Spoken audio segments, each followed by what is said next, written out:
वज़ीर-ए-आज़म नरेंद्र मोदी की वालिदा के इंतकाल पर जम्मू कश्मीर के साबिका वज़ीर आला का इजहार गम। वज़ीर-ए-आज़म के साथ हमदर्दी का किया इजहार।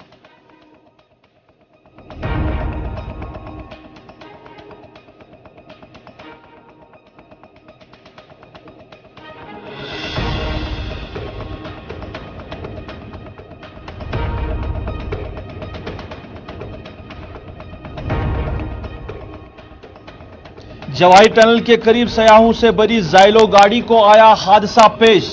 एक की हुई मौत, 7 हुए जख्मियों को इलाज व मुआवजा के लिए अस्पताल किया गया मुंतकिल।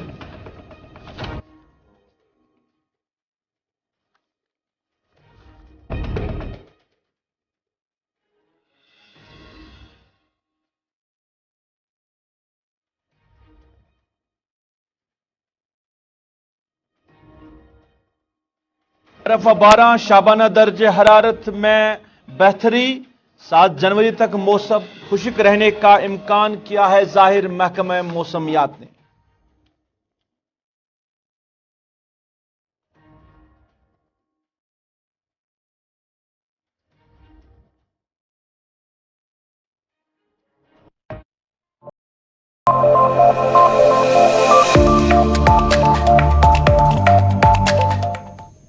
अस्सलाम वालेकुम नाज़रीन, सफर के 4 बजे हैं। आप स्पेशल रिपोर्ट देख रहे हैं गुलिस्तान के श्रीनगर स्टेडियम से बराह रास्त अपने मेजबान सईद रूफ फारूकी के साथ। स्पेशल रिपोर्ट में कुछ अहम खबरें आप तक पहुंचाने की कोशिश करेंगे। जवाहिर टनल हादसे के हवाले से भी बात करेंगे। इधर बर्फबारी के हवाले से महकमे मौसमियात ने क्या कुछ कहा और आइंदा आने वाले दिनों में क्या कुछ मौसम का हाल रहेगा वो भी आप तक पहुंचाएंगे। और इसके साथ साथ आज हम श्रीनगर शहर का जो ट्रैफिक निज़ाम है उसके हवाले से भी आप तक आगाही पहुंचाएंगे कि जो सिस्टम बनाया गया था शहर श्रीनगर में ट्रैफिक निज़ाम को बेहतर करने के लिए, उस सिस्टम को किस तरह बिठाया गया है और नए डाइवर्जन जो लगाए गए हैं तो राहगीरों को कितनी मुश्किलात हो रही है। ये सारे मामलात हैं आज के स्पेशल रिपोर्ट में। लेकिन सबसे पहले नाज़रीन बात करेंगे जवाहिर टनल के करीब हादसा पेश आया है। जवाहिर टनल के करीब बताया जा रहा है कि अभी कुछ देर पहले एक ज़ाइलो गाड़ी को हादसा पेश आया है। इस हादसे में एक लड़की की मौत हुई है और 7 जो मुसाफिर है वो जख्मी हुए। बताया जा रहा है कि जख्मियों को नजदीकी अस्पताल ले जाया गया जहां उनका इलाज चल रहा है।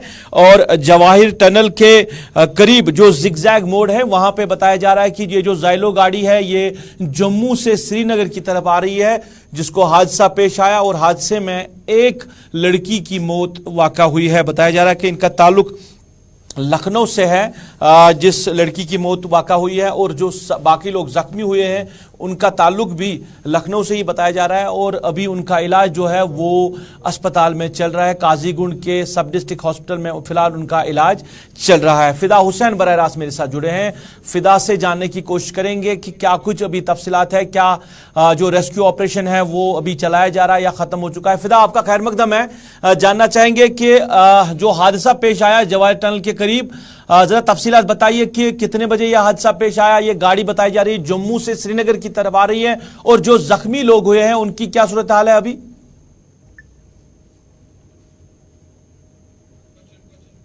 फिदा, आवाज आ रही है आपको? चलिए दोबारा से कोशिश करेंगे फिदा हुसैन के साथ राब्ता कायम करने की और बात जानने की कोशिश करेंगे कि जो हादसा पेश आया है जिगजैग मोड़ के करीब। बताया जा रहा है कि यह हादसा पेश आया है एक ज़ाइलो गाड़ी को जिसमें करीबन 7-8 लोग सवार थे, जिनमें एक की मौत भी हुई है, एक लड़की की मौत हुई है और 7 लोग जख्मी हुए हैं। पुलिस और जो सिविल इंतजामिया है और जो आम लोग वहां पे हैं उन्होंने रेस्क्यू ऑपरेशन चलाया है और जो जख्मी वहां पे लोग हुए हैं उनको सब डिस्ट्रिक्ट हॉस्पिटल काजीगुंड पहुंचाया गया है इलाज के लिए। फिदा हुसैन के साथ राब्ता हुआ। फिदा, आपका खैर मकदम है। क्या कुछ तफसीलात है अभी, यह हादसा कितने बजे पेश आया है और बताया जा रहा है कि यह गाड़ी जो है जम्मू से श्रीनगर की तरफ आ रही है, जो जख्मी लोग हुए हैं उनकी क्या कुछ हालत है अभी? देखिए बिल्कुल रूफ, कुछ देर पहले जो है जवाहर टनल के इस पार जो है जम्मू से एक गाड़ी जो है वो श्रीनगर के लिए आ रही थी कि वो वहां पे हादसे का शिकार हुई और हादसे के शिकार होने के बाद वहां पे जो नजदीकी सीआरपीएफ कैंप है 24 बटालियन, वहां पे उनके जो नौजवान है और साथ ही साथ मकामी लोग जो है उन्होंने जख्मियों को बाहर निकालने की कोशिश की है। उनको सबसे पहले इमरजेंसी हॉस्पिटल काजीगुंड लाया गया है, जहां में जिनमें से एक जो है वो तशवीशनाक बताया गया और बाद में बताया गया कि उसकी जो वो जख्मों की ताब न लाते हुए दम तोड़ बैठे। लेकिन हालांकि अभी तक पुलिस प्रेस रिलीज का इंतजार है, हमें भी और सबको इंतजार है। लेकिन ये जो गाड़ी है, बताया जाता है कि जिसकी इसमें जो हलाक हुआ है उसकी शिनाख्त भी हुई है और बताया जाता है कि वो लखनऊ से है और अभी जो जख्मी हुए हैं वो कहां से है उसकी भी तफसीलात थोड़ी देर के बाद मिलेगी। लेकिन पूरी तफसीलात यही है कि जो इनोवा गाड़ी थी, कुछ लोग बता रहे कि ज़ाइलो गाड़ी है, लेकिन रूफ मैं आपको बता दूं कि जवाहर टनल के इस पार बताया जाता है कि सीआरपीएफ कैंप के नजदीक से हादसे का शिकार हुई है। आप देख सकते हैं विजुअल्स में कि काफी ज्यादा बर्फबारी है, लेकिन उसकी परवाह ना करते हुए जो मकामी लोग और सीआरपीएफ के जवान है वो वहां पर आम लोग उन जख्मियों को बाहर निकालते हुए नजर आ रहे हैं और छोटे बच्चे भी उसमें सवार थे, उनको भी बाहर निकाला गया। हालांकि इनका इलाज अभी जो इमरजेंसी हॉस्पिटल काजीगुंड है वहां पर जारी है। रूफ फिदा, वजूहत क्या कुछ है इस हादसे की? क्या कोई इन्फॉर्मेशन इस हवाले से मिली है कि क्या रीजंस हैं इस हादसे की? बताया जा रहा है कि बर्फबारी की वजह से सड़क पे काफी ज्यादा फिसलन और फिसलन की वजह से ही ये जो गाड़ी है ये काफी ज्यादा नीचे चली गई है।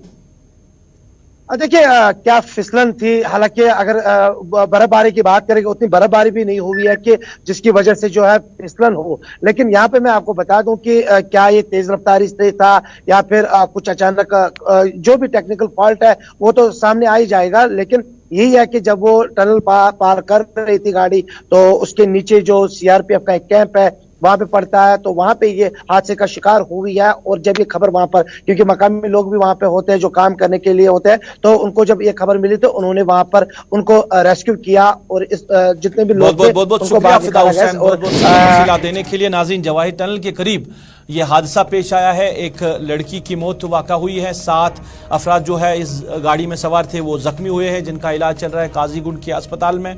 और बताया जा रहा है कि ये गाड़ी जम्मू से श्रीनगर की तरफ आ रही है, जहां पे जवाहर टनल के करीब इसको हादसा पेश आया है।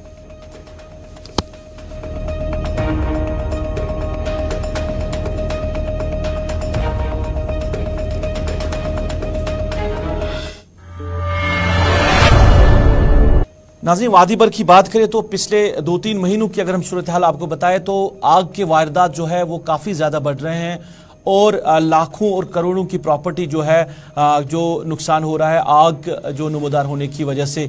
और आए रोज़ मुख्तलिफ इलाकों में इस तरह के हादसात पेश आते ही रहते हैं। आज की बात करें तो दौरान शब अनंतनाग में जो है डांगरपुरा अनंतनाग में जो आग की वारदात रूनुमा हुई है, जिसमें 13 मकानात और 10 के करीब जो दुकानें हैं वो खाकिस्तर हुई है और करोड़ों के रुपए का जो साजो सामान है वो राख के ढेर में तब्दील हुआ है। 2:53 पर बताया जा रहा है कि ये आग नमूदार हुई है और जो इनिशियली रिपोर्ट सामने ही बताया जा रहा है कि गैस सिलेंडर के लीकेज की वजह से ये आग जो है नमूदार हुई है, जिसमें कई बड़ी दुकानें भी राख के ढेर में तब्दील हुई है। हालांकि फायर एंड इमरजेंसी सर्विस जो है वो वक्त पे पहुंची है और उन्होंने तकरीबन 200 मकानों को बचाया है। जिस तरह लोगों ने कहा कि फायर एंड इमरजेंसी की बरवक्त कार्रवाई से तकरीबन 200 के करीब रिहायशी मकानात बच गए हैं इस आग की नज़र होने से। काफ़ी ज़्यादा नुकसान हुआ इलाके में। अवाम ने अपील भी की है सरकार से कि जिन लोगों का नुकसान हुआ है उस नुकसान की भरपाई भी होनी चाहिए।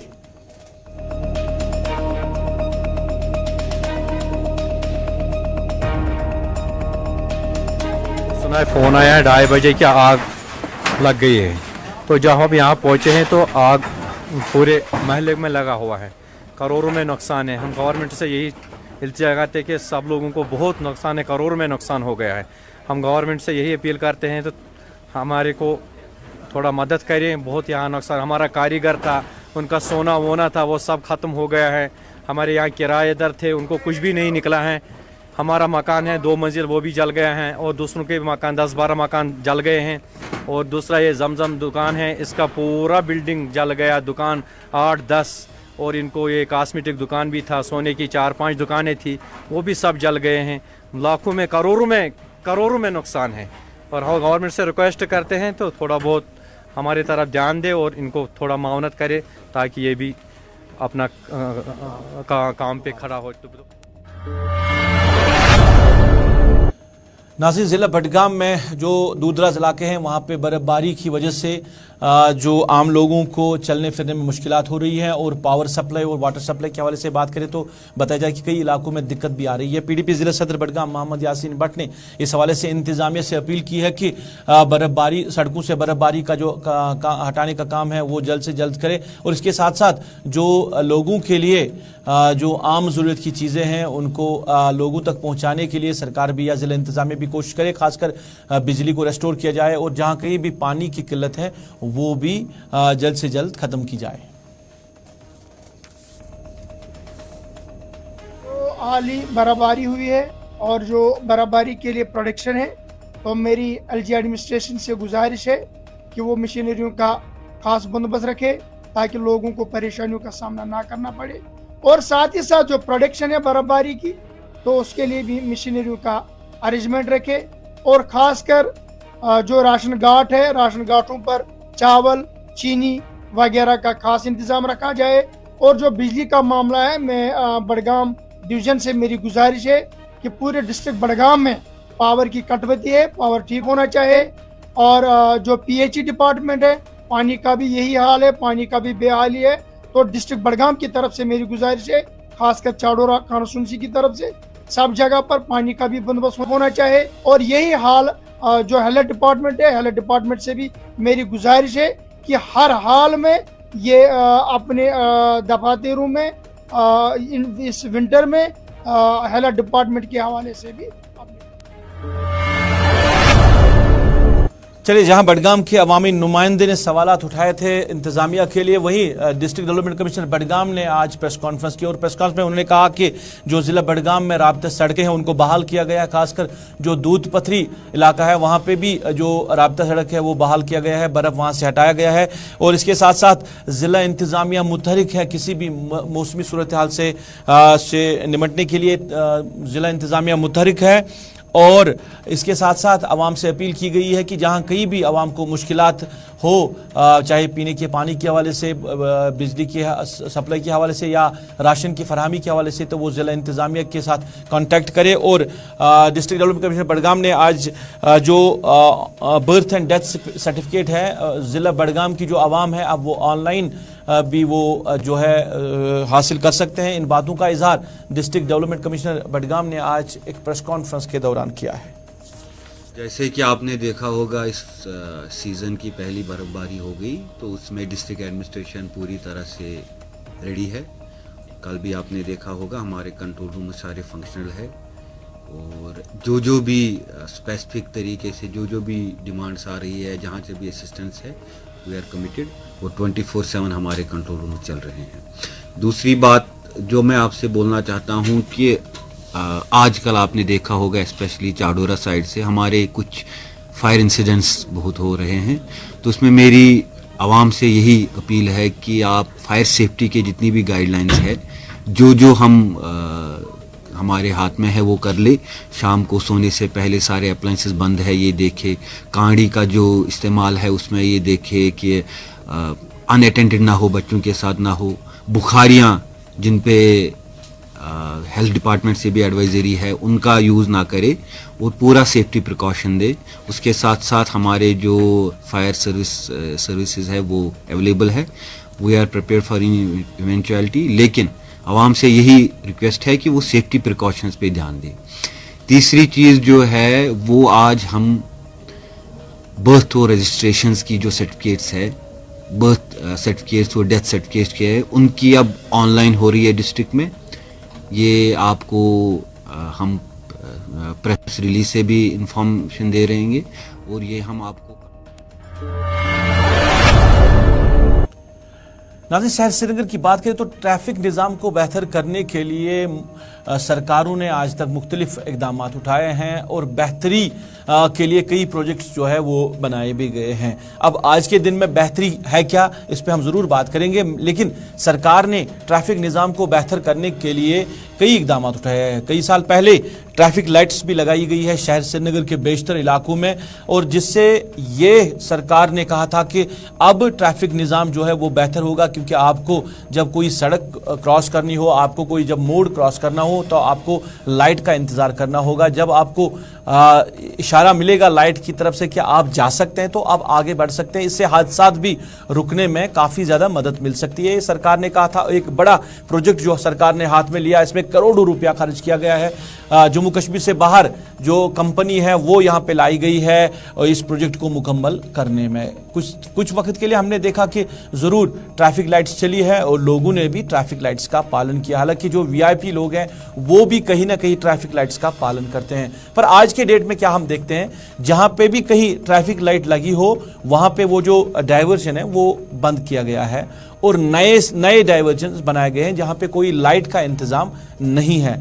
ये क्यों बंद किए गए हैं? यहाँ पे ट्रैफिक लाइट लगाई गई है, इस तरह की डाइवर्जन क्यों बंद किए? ये सिर्फ एक जगह की बात नहीं है, मगर शहरी श्रीनगर के बेशतर इलाकों में यही सूरत हाल है। जहां पे भी लाइट्स लगी है, आप अगर नौगाम बाईपास की बात करें वहां पे भी आप देखेंगे, सनत नगर के चौक की बात करेंगे वहां पे भी आप देखेंगे, लाल चौक में अगर आप देखेंगे, घंटाघर के इस साइड में वहां पे भी आप देखेंगे कि जहां जहां पे भी ये ट्रैफिक लाइट्स नस्ब की गई है वहां पे फिर डाइवर्जन को बंद करके दूसरी जगह डाइवर्जन को खोला गया है। वहां पे ना कोई ट्रैफिक निजाम है और वहां पे कहीं ना कहीं ट्रैफिक जाम जो बढ़ जाता है, वो एक सूरत ये भी रहती है कि वहां पे ट्रैफिक लाइट्स नहीं लगाई गई है। अब इतना बड़ा प्रोजेक्ट जो हाथ में लिया गया था फिर क्यों बंद किया गया है? अवाम की बात हम पहले आप तक पहुंचाएंगे, उसके बाद अपने साथी फैसल रियाज से भी जानकारी हासिल करने की कोशिश करेंगे, क्योंकि फैसल ने श्रीनगर के जो जिम्मेदारान है ट्रैफिक महकमे के या श्रीनगर म्युनिसिपल कॉर्पोरेशन के जो जिम्मेदार हैं उनसे बात की, इस हवाले से उन्होंने क्या कुछ कहा वो भी आप तक पहुंचाएंगे। किलोमीटर राउंड करके फिर से वहां से टर्न करना पड़ता है। मैं आई रिक्वेस्ट एसएसपी ट्रैफिक जो है मुजफ्फर शाह, उनसे मैं रिक्वेस्ट करता हूं कि ट्रैफिक जो यहाँ पे श्रीनगर में खासतौर पे जो लाल चौक में डाइवर्जेंस है उनकी तरफ नजरसानी करे। हमें बहुत सारी परेशानियां हो रही हैं यहाँ पे। ट्रैफिक कॉप की बस ये ड्यूटी नहीं होती है कौन ट्रैफिक रूल वायलेट करे और मोबाइल से फोटो उठाए। They should regulate the traffic so that commuters will not suffer. और जो ट्रैफिक लाइट्स श्रीनगर में खासतौर पे हम अगर सिटी सेंटर लाल चौक की बात करें, ट्रैफिक बड़ा चढ़ा के बोला गया इंटेलिजेंट ट्रैफिक लाइट्स है, वो है, ये है, आज कुछ भी नहीं है। अगर इन्होंने ट्रैफिक लाइट्स लगाई, करोड़ों रुपए खर्च किया, लाखों रुपए खर्च किया, हमारा ही पैसा है, वी पे टैक्सेस, लगा के फिर डिफंक रखना कोई फायदा क्या है समझ नहीं आता है। अब बोले तो बोले किसको? बस यहाँ से अगर आप देखिए ट्रैफिक वायलेट आप करेंगे रूल, उसको बस फोटोग्राफ उठाया, शाम को एसएमएस आता है 1000 रुपये आपका फाइन है, 5000 आपका फाइन है। बट एटलीस्ट जो फाइन करोड़ों में अभी इनको इनकम है, फाइन इस्तेमाल में क्यों नहीं लाया जा रहा है? फिर डिफंक क्यों है? आपने वो डाइवर्जन क्यों बंद रखे हैं? अगर आप निजाम को बेहतर करने की बात कर रहे हैं, आपने सरकारी खजाने से पैसा लगाया है इन ट्रैफिक लाइट्स को लगाने के लिए, और आपने उस वक्त ये कहा कि हम ट्रैफिक निजाम को बेहतर करने की कोशिश कर रहे हैं। अब जब लाइट्स लगी हुई है, इस पे पैसा खर्च भी किया गया है, तो फिर बंद क्यों किया गया? ये एक बड़ा सवाल है और ये आम इंसान जो है ये आज सवाल पूछ रहा है जम्मू कश्मीर इंतजामिया से, क्योंकि जो दावे और वादे किए गए थे इन ट्रैफिक लाइट्स को लगाने के हवाले से कहा गया था कि एक तो हादसा भी रुकेंगे, दूसरा एक सुमूह तरीके से एक निजाम चलेगा शहर श्रीनगर में। फैसल रियाज मेरे साथ जुड़े हैं, सूरत हाल जानने की कोशिश करेंगे और जिन लोगों के साथ फैसल ने बात की है, महकमे ट्रैफिक की बात करें या श्रीनगर म्युनिसिपल कॉर्पोरेशन की बात करें, उनका क्या कुछ कहना है। फैसल खैर मकदम है, करोड़ों रुपया खर्च किया गया है इन ट्रैफिक लाइट्स को लगाने के लिए। शहर श्रीनगर की बात करें, चाहे हम अगर कौमी शहरा की बात करें जहां पे सनत नगर चौक, नौगाम चौक या फिर लाल चौक के घंटाघर के दूसरी साइड में जहां पे बड़ी ट्रैफिक लाइट्स लगाई गई है, उनको बंद किया गया है, वो डाइवर्जन ही बंद कर दिए गए हैं और दूसरी जगह डाइवर्जन खोले गए हैं। अवाम भी परेशान है कि ये सिस्टम जब बनाया गया था तो आज बंद क्यों है। दूसरा कि अगर किसी को लाल चौक जाना हो, आपको दूर डलगेट से आके वापस मुड़ना होगा, फिर आप रिगल चौक पहुंचेंगे। तो इस सूरत हाल को लेकर अवाम क्या कुछ कह रही है, और दूसरा कि जिन लोगों से आपने बात की है, जिन जिम्मेदारों के साथ आपने बात की है, उनका क्या कुछ कहना है? देखिए, अगर हम पूरे मसले की बात करें तो इसके एक दो डायमेंशन है। सबसे पहले अगर हम बात करें जो डाइवर्जन लिए गए हैं कि आपको जो भी सड़कें हैं, चाहे हाईवेज की बात है, अगर हम टेंगपुरा बाईपास की बात करें तो बाईपास पे वहां पे डाइवर्जन बंद किया गया। जब कभी गाड़ी नॉर्थ से आती है, साउथ से आती है, वो डायरेक्टली जो है टेंगपुरा से बटमालू की तरफ नहीं आ सकती। उसको पहले या तो आलोची बाग से उसको डाइवर्जन लेना है, या तो बेमना बाईपास आके उसको डाइवर्जन लेना है, तभी वो बटमालू की तरफ एंटर हो सकते हैं। यही हाल श्रीनगर सिटी का है। अगर कोई लाल चौक आना चाहे तो उसको पहले डल गेट जाना है, डल गेट से उसको यू टर्न लेके 2 किलोमीटर फिर वो सिटी सेंटर में एंटर हो सकता है। तो हमने कई बार हुकाम से मतलब ये उठाया, खासकर ट्रैफिक डिपार्टमेंट से। उन्होंने कहा कि ट्रैफिक जो है वो बहुत ही ज्यादा है, ट्रैफिक जैम होता है, तो हमारे पास इसके अलावा कोई ऑप्शन नहीं है कि हम इन डाइवर्जन को बंद करते हैं और एक ही डाइवर्जन हम पूरे रोड पे रखते हैं, क्योंकि आम लोगों को इससे राहत पहुंचती है। हालांकि राहत तो नहीं पहुंचती है। इससे पहले भी हमने ये बताया था, एसएसपी ट्रैफिक से बात किया, ट्रैफिक डिपार्टमेंट से बात की कि आखिर क्या यही हाल है इस मसले का, क्योंकि आपके पास मैन पावर है, आपके पास मशीनरी है, आप मैन पावर यूज करके ट्रैफिक को रेगुलेट कर सकते हैं, उसको ठीक ठाक कर सकते हैं। लेकिन अभी तक इसमें कोई बेहतरी नहीं आई। अभी भी लोग नाला है कि हमें क्यों, अगर हमें 1 किलोमीटर का सफर है, क्यों हमें फिर 2 किलोमीटर ऐड करने पड़ते, फिर हम अपने डेस्टिनेशन पे पहुंचते। और दूसरा इसमें मसला है कि जो ट्रैफिक लाइट्स लगाई गई है वो डिफंक्ट है। जो भी ट्रैफिक लाइट सिविल लाइन्स की बात करें, डाउनटाउन की बात करें या श्रीनगर के आउटस्कर्ट एरियाज की बात करें, वहां पे जितनी भी ट्रैफिक लाइट्स लगाई गई है उनमें लाइट्स नहीं आती है, वो डिफंक्ट है। अब हमने एसएमसी कमिश्नर से भी यह बात उठाई थी, या बाकी जो ऑफिशियल एसएमसी उनसे उठाए, तो उनका कहना था कि स्मार्ट सिटी के तहत इसका एक प्रोजेक्ट है, स्मार्ट लाइट्स आने वाले हैं, जिससे आसानी होगी, हम रिप्लेस करेंगे। लेकिन अब वो रिप्लेस कब होगी, कब नए लाइट्स लगाई जाएंगी, इसका कोई अभी पता नहीं है। अभी जो ये पुरानी लाइट्स लगी है इनको तो वो रेगुलेट नहीं कर पा रहे, इनको फंक्शनल नहीं बनाया जा रहा, तो हम स्मार्ट लाइट्स की तो हम बात नहीं कर सके। कुल मिला के अगर हम बात करें, जो ट्रैफिक का मैनेजमेंट है, ट्रैफिक का निजाम है, जैसे पहले था वैसे ही है। अगर इसमें कुछ थोड़ी बहुत चेंजेस भी लाए गए, डाइवर्जन्स लगाए गए, कहा कि हम स्मूथ ट्रैफिक करेंगे, लेकिन उसके बावजूद भी इसमें कोई असर नहीं पड़ रहा है। आम लोग अभी भी सफर कर रहे हैं, उसके साथ साथ जो बाकी लोग हैं मुलाजिम में, वो भी सफर कर रहे हैं। उनको पहले आधा किलोमीटर 1 किलोमीटर आगे जाना पड़ता है, उसके बाद उनको यू टर्न करके अपनी डेस्टिनेशन पे जाना पड़ता है। ये हाल सिर्फ लाल चौक का नहीं है, बल्कि हाईवेज का ये हाल है, डाउनटाउन का ये हाल है, या बाकी आउटस्कर्ट एरियाज जो है श्रीनगर के, वहां पे भी यही हाल है। कोई रेगुलेटरी नहीं है, कोई हम कह सकते हैं अकाउंटेबिलिटी नहीं है ट्रैफिक डिपार्टमेंट के हवाले से। लोग अभी भी सफर कर रहे हैं, कोई भी तब्दीली इसमें अभी तक नहीं आई है। चलिए फैसल, बहुत बहुत शुक्रिया। ट्रैफिक निजाम की बात कर रहे हैं, जैसे फैसल कह रहे थे कि अब स्मार्ट सिटी के तहत अब नए जो ट्रैफिक लाइट्स हैं वो लगाए जाएंगे, यानी जिस प्रोजेक्ट पे आपने कुछ साल पहले ही करोड़ों रुपया खर्च किया गया है वो सारा पैसा जाया किया जाएगा और अब नए तरीके से नए लाइट्स जो है इंस्टॉल किए जाएंगे स्मार्ट सिटी प्रोग्राम के तहत, और उसमें भी अब अलग तरीके से सरकारी खजाने से पैसा खर्च किया जाएगा। यानी कि जो प्लान बनाने वाले लोग हैं, क्या वो प्लान बनाने वाले लोग कम वक्त के लिए प्लान बना रहे हैं, क्या आपने करोड़ों रुपया खर्च किया है कुछ मखसूस टाइम के लिए शहर श्रीनगर में लोगों को ट्रैफिक लाइट्स दिखाने के लिए? हालांकि आज के डेट में वही लाइट्स लगी है मगर वो उनका इस्तेमाल नहीं किया जा रहा है।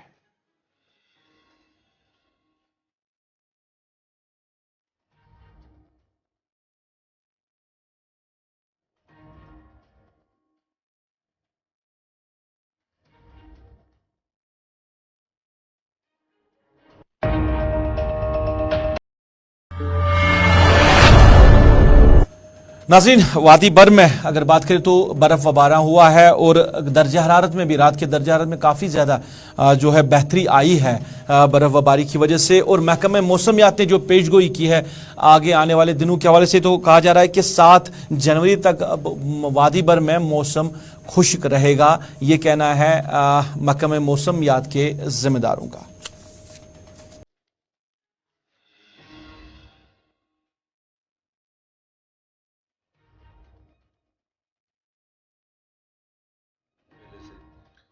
हल्की से लेकर दरमियाना दर्जे की बर्फबारी मैदानी इलाकों में भी और पहाड़ी इलाकों में भी लगभग 6 इंच 8 इंच तक की बर्फबारी हुई है और मैदानी इलाकों में खासकर जम्मू के अंदर हल्की बारिशें हुई हैं। तो अभी फ़िलहाल मौसम अबरालूद है, थोड़ा सा मिस्ट और क्लाउडी है, अभी भी धूप नहीं खिला है खासकर सेंट्रल कश्मीर में। बाकी नॉर्थ वेस्टर्न पार्ट्स या जो पेरिफेरी के एरियाज हैं वहाँ पे खुली धूप खिली हुई है। तो अभी फ़िलहाल आज थोड़ा सा अबरालूद रहेगा और कल से जो है मौसम जो है पूरा खुल जाएगा पूरी तरह और लगभग 7 जनवरी तक मौसम अमूमन ड्राई रहने के चांसेस हैं। और कल से जो है फिर से ठंड में इजाफा होगा सुबह शाम और दर्जे हरारत जो है और -5 -6 तक भी गिर सकता है। और हिल स्टेशन में खासकर गुलमर्ग, पहलगाम, सोनमर्ग इन सारे एरियाज में -6 से -8 तक भी दर्जा हरारत गिर सकता है। तो सर हाई रिस्क के लिए कोई मैसेज आपकी तरफ से? अभी जो मेजर हिली रोड्स हैं, खासकर जोजिला पास, सिंथन टॉप, राजदान, मोगल रोड, सारे जो हिली रोड्स हैं सारे बंद हैं ताज़ा बर्फबारी की वजह से।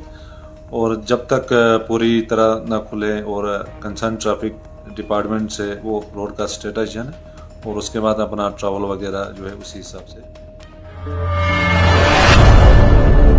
चलिए, इसके साथ ही नाज़रीन अभी तक के स्पेशल रिपोर्ट में बस इतना है। गुलिस्तान न्यूज़ पे खबरों का सिलसिला जारी रहेगा। आप जुड़े रहे गुलिस्तान न्यूज़ के साथ। अपने मेज़बान को दीजिए इजाज़त इस वादे के साथ, आप खुश रहेंगे, आबाद रहेंगे, हमें भी अपनी नेक दुआओं में याद रखेंगे। अल्लाह आपका हमारा सबका हाफिज़ व नासिर।